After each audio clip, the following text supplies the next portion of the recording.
Alright, so in ASL 1 today, we had a quiz, and I will attach the recording of me signing the quiz right to this absent folder because really, I just want you to do your best. I could have your parent proctor and they can send me an email saying that you didn't cheat.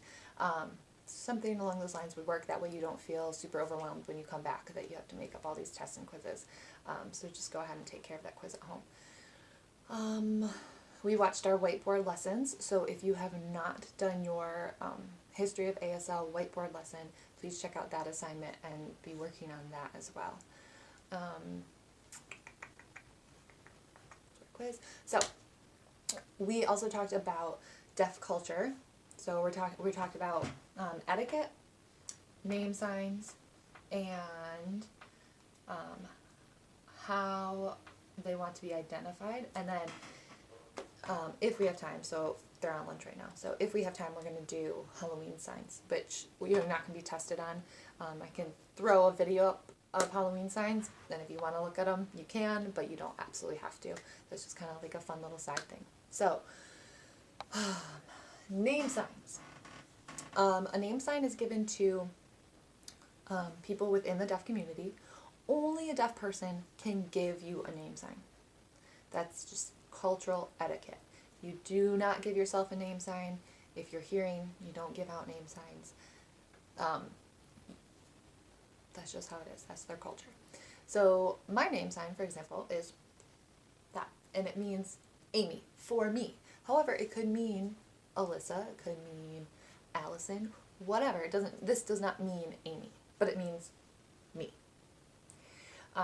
And so this one is a descriptive name sign. There's descriptive and there's arbitrary name signs. So descriptive meaning when the deaf person gave me my name sign, my hair was long and it was down my face. Amy.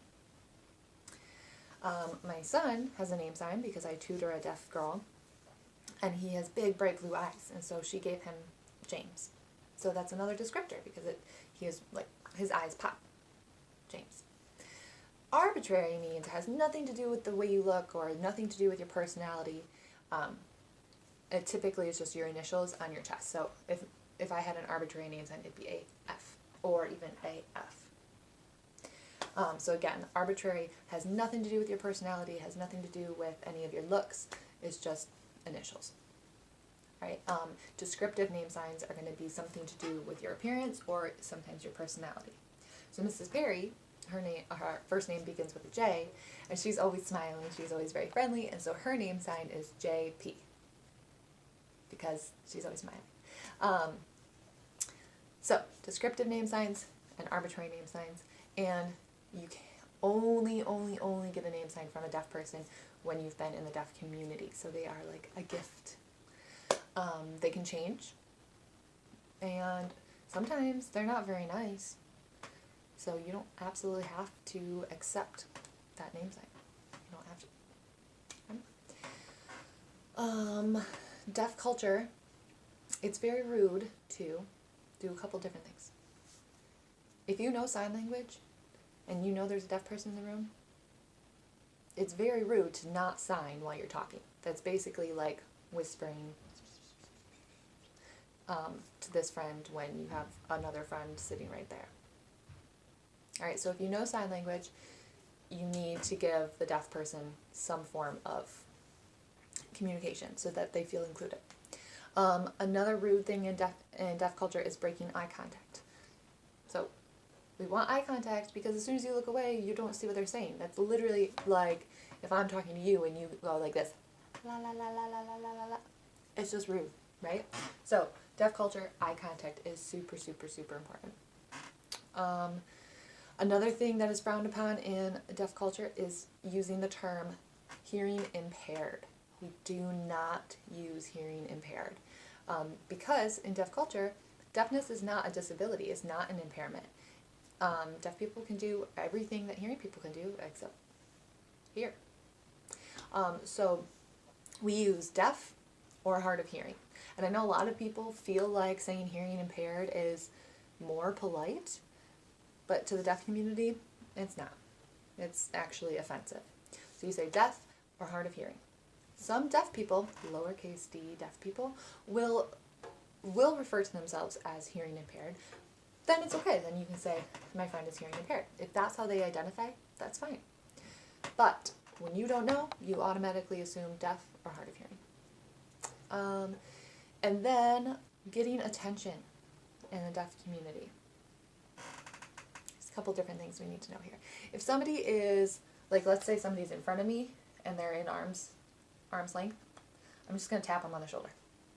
Touching in deaf culture is very accepted. Like, I mean, obviously you're not going to, like, don't poke them in the side or, like, tickle them. Just a shoulder tap. That's fine. And, oh, okay. If they're across the room and you can do that, one of these to get their attention, that works. Let's say they're across the room and their back is turned to you. If you can get somebody's attention that's next to them, that person will tap them and they'll turn around. Let's see, if we're in a classroom setting, then if we're in a classroom setting and I need a student's attention, I might go up to the desk and just kind of tap lightly on the desk in front of them until they look up. Classroom setting, I might turn the lights on and off just one time. You don't want to flash them because then you don't know if there's maybe somebody who has epilepsy. So just on, off, and all the students would look up. So that's like a group setting. And depending on the floor, you could stomp. So in the school building, it's all cement. Stomping is not going to go very far, right? Like, you're not going to feel that vibration. But in the house with a wood floor, if I need somebody's attention, I could stomp and those vibrations can be felt. And deaf people are more in tune to those vibrations. All right? So, again, name signs, arbitrary and iconic, they have to be given to you. Eye contact, super important. Sign if you are in the presence of a deaf person. Do not break eye contact. And just remember the appropriate ways to get a deaf person's attention. Okay? Do your quiz. Check out the Halloween vocab if you want. And that is all.